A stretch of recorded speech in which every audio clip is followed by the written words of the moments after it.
NTV অনলাইনে আপনাদেরকে স্বাগত জানাচ্ছি। আমি শহীদ ইসলাম বাবু।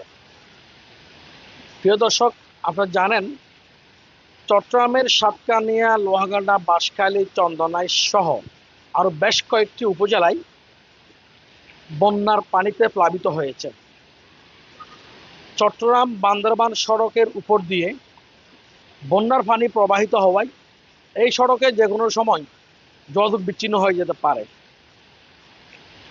ফলে বান্দরবানের সাথে সারা দেশের সড়ক যোগাযোগ ব্যবস্থা কার্যত অচল হয়ে যাওয়ার একটি আশঙ্কা করা হচ্ছে।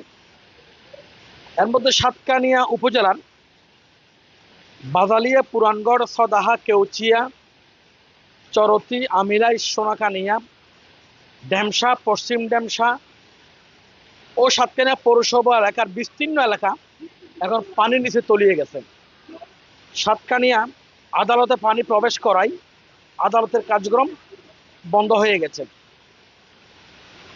পাশাপাশি সাতকানিয়া উপজেলা পরিষদের যে সড়ক সেটিতে পানি উঠে যাওয়ায় উপজেলা প্রশাসনের সাথে পুরো উপজেলার 17টি ইউনিয়ন ও একটি পৌরসভা এলাকার বাসিন্দাদের যোগাযোগ বিচ্ছিন্ন অবস্থায় রয়েছে।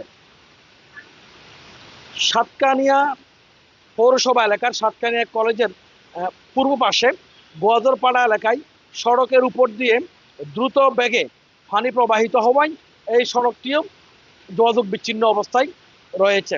সাতকানিয়া সরকারি কলেজে পানি উঠে যাওয়ায় আজকের এসএসসি পরীক্ষা স্থগিত করা হয়।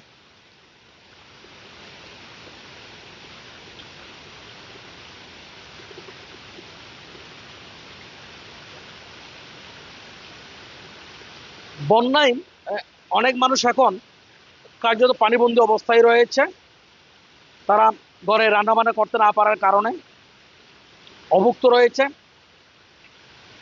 তাদেরকে সরকারি তরফ থেকে শুকনো খাবার পৌঁছানো হবে বলে উপজেলা নির্বাহী অফিসার খন্দকার মাহমুদুল হাসান আমাদেরকে জানিয়েছেন।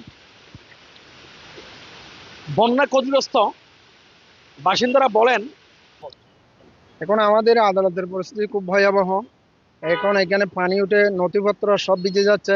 আজকে কোনো এখানে মানুষজনের অবস্থা খুব খারাপ, পানির অবস্থা খুবই খারাপ। আমাদের আদালতের মামলার খুব আশঙ্কাজনক অবস্থা। সবাই একটু দোয়া করবেন আর কি। খুদা হাফেজ। আমাদের এই সাতকানিয়া, লোহাগাড়া এবং 4টা আদালত, এই আদালতের প্রতি বছরই বর্ষাকাল আসলে পানিতে রেকর্ড, অফিসারদের চেম্বার, আপনার এজলাস, নথিপত্র এগুলা সংগ্রহ করার জিনিসপত্র নাই এবং পানিতে এমনভাবে ক্ষতিগ্রস্ত হয়, এইগুলা আবার পুনরায় ঠিক করতে আমাদের সময় মাস লেগে যায় যে স্টাফদের এগুলা ঠিক করতে। এবং এগুলা এমনভাবে কাদামাটি আছে, বাংলা স্যারদের বাংলা আছে, বাংলাগুলো খুব খারাপ অবস্থা। আমরা জনসাধারণের দাবি হচ্ছে যে সরকার যেহেতু একটা যদি 5তলা 6তলা ভবন করে দেয় সারা সাতকানিয়া লোহাগাড়াবাসীর জন্য, সব সময় এটা কি থাকবে, সংরক্ষিত থাকবে এবং উপকৃত হবে। এখন আমাদের জনসাধারণ এতই যে দুর্ভোগ, আমাদের মামলা মোকদ্দমার অরিজিনাল দলিল পত্র, খতিয়ান এই সমস্ত পানিতে ভেসে চলে যায় প্রতি বছর। এখানে তো কিছু করার নাই, কারণ এগুলো সংরক্ষণের জায়গা নাই, উঁচু জায়গা নাই, সে কারণে গিয়ে আমাদের এগুলা সবগুলা নষ্ট হয়ে যায়। আমরা আপনার সার্বিক বিষয়ে আমরা কথা বলেছি সাতকানিয়া উপজেলা নির্বাহী অফিসার খন্দকার মাহমুদুল হাসানের সাথে। তিনি বলেন, ধন্যবাদ। আপনারা জানেন গত কয়েকদিনের টানা বর্ষণে সাতকানিয়ার 17 ইউনিয়নের মধ্যে অনেকগুলো ইউনিয়ন বন্যা প্লাবিত হয়েছে এবং আমাদের যে সাঙ্গু নদীর পানি এই মুহূর্তে বিপদসীমার কাছাকাছি অবস্থান করছে এবং একই সাথে আমাদের ডলুখালেও পানির ওভারফ্লো হচ্ছে। তো এই মুহূর্তে আমরা ইতিমধ্যে আমাদের বন্যা কবলিত বিভিন্ন অঞ্চলে যাতে আমরা প্রপার টাইমে শুকনো খাবার দিতে পারি সেই বিষয়ে ব্যবস্থা গ্রহণ করছি এবং যেসব জায়গায় বাদ দিয়ে পানি ব্লক করে রাখা হয়েছে সেগুলো উচ্ছেদের ব্যবস্থা গ্রহণ করা হচ্ছে উপজেলা প্রশাসন থেকে।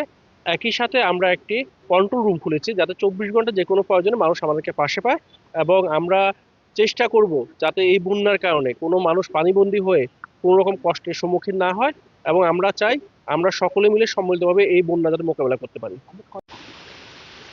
প্রবল বর্ষণ এবং পাহাড়ি ঢলে বিস্তীর্ণ এলাকা বর্তমানে পানির নিচে তলিয়ে গেছে। এসব এলাকার গ্রামীণ সড়ক পানির নিচে তলিয়ে যাওয়ায় মানুষ অনেকটা পানিবন্দী অবস্থায় রয়েছেন। এই বন্যা দুর্গত মানুষের কল্যাণে সরকারের পক্ষ থেকে যথাযথ উদ্যোগ গ্রহণ করা হবে। পানিবন্দী মানুষদের উদ্ধার করে আশ্রয় প্রকল্পে রাখা হবে এবং ক্ষতিগ্রস্ত মানুষকে, গড়হারা মানুষকে, গড় বিধ্বস্ত হয়ে যাওয়া মানুষকে সরকারের পক্ষ থেকে পুনর্বাসন করা হবে, এই প্রত্যাশা সবার। শহীদুল ইসলাম বাবর, সাতকানিয়া।